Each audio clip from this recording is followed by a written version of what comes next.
Hello, Paul Case here. It's 23rd of May.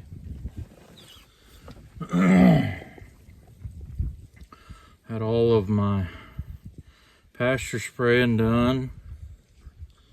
Anybody that don't know it, right here in my locality in northeast Oklahoma, we've had a severe drought. 2 years ago was really bad.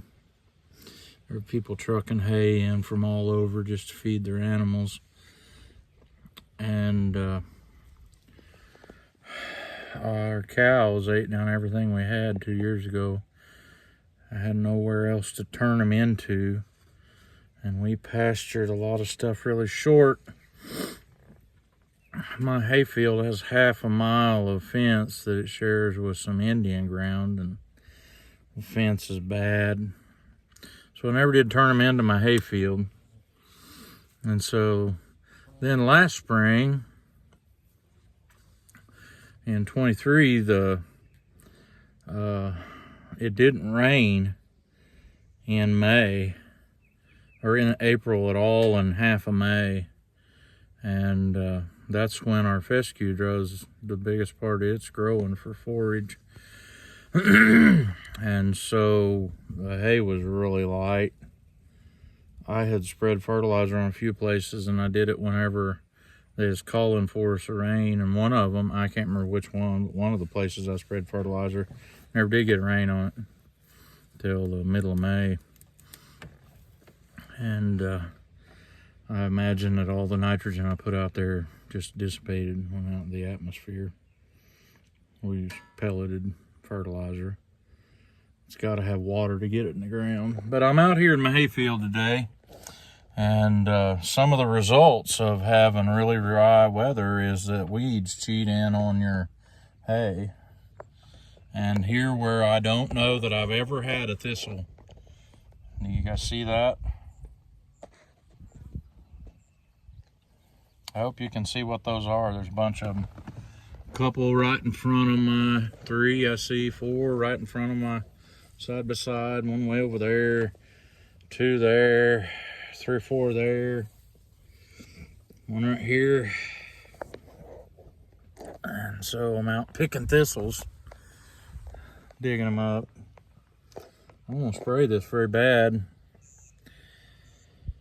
The only bad part is I usually have to let this grow till after I get back from church camp, so it'll be the 2nd or 3rd week of June before we get it baled.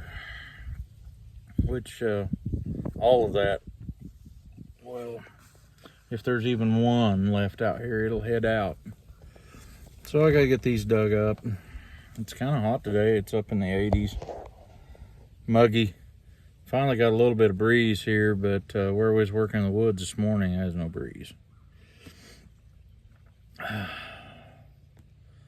This hayfield is right at 40 acres. It's ground that my granddad and his dad probably cleared off and made it to where you could farm it. And my dad farmed it some, grew stuff down here. There's times when he couldn't get all the way around he had it broke up in 4 different fields, and one of them fields would grow beans heavy enough that he couldn't get all the way around it, and his Alice Chalmers 60 full-type combine would be full.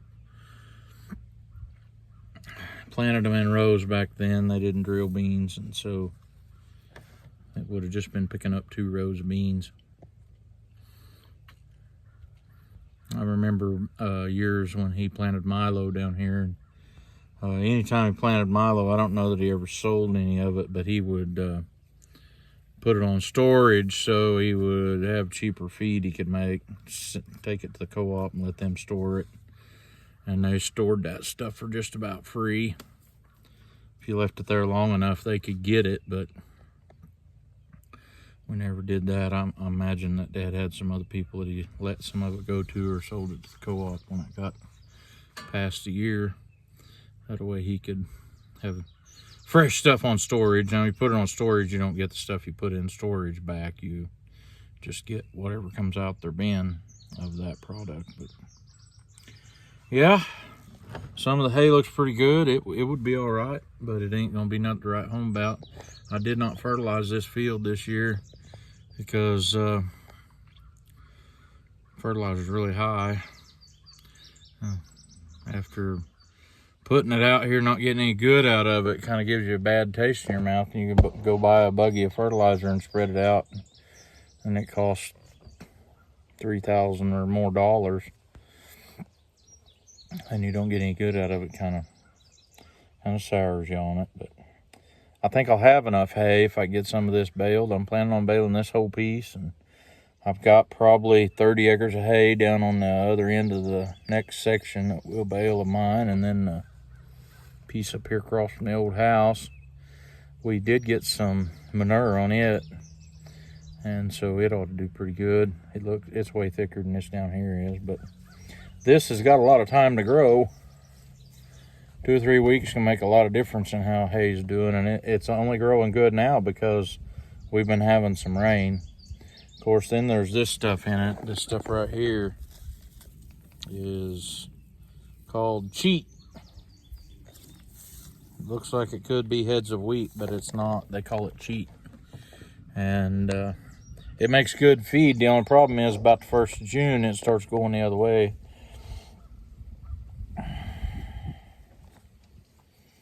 And I've had people ask me before, don't your other stuff you do get in the way of farming? I'm like, yep, yeah, it does.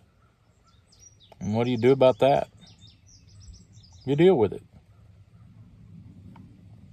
I don't know any other way to do it. But anyway, I better get up and dig these thistles up. See if I can add some more to my bouquet of thistles I have going on the back of this side-by-side. We'll get some more done. We did go to woods and log this morning, come out with 1 truckload. That puts us at 5.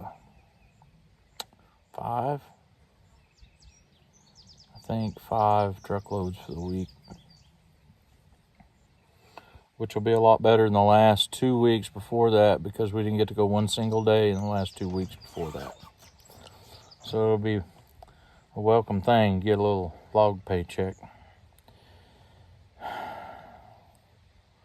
Well, anyway, enough of me jabbering. I just want to say one thing before I get off of here, and I hope you can see all of those. I hate thistles. They're bad stuff. If you can help it, you don't want them. I hate thistles. Thanks for watching. Catch you next time.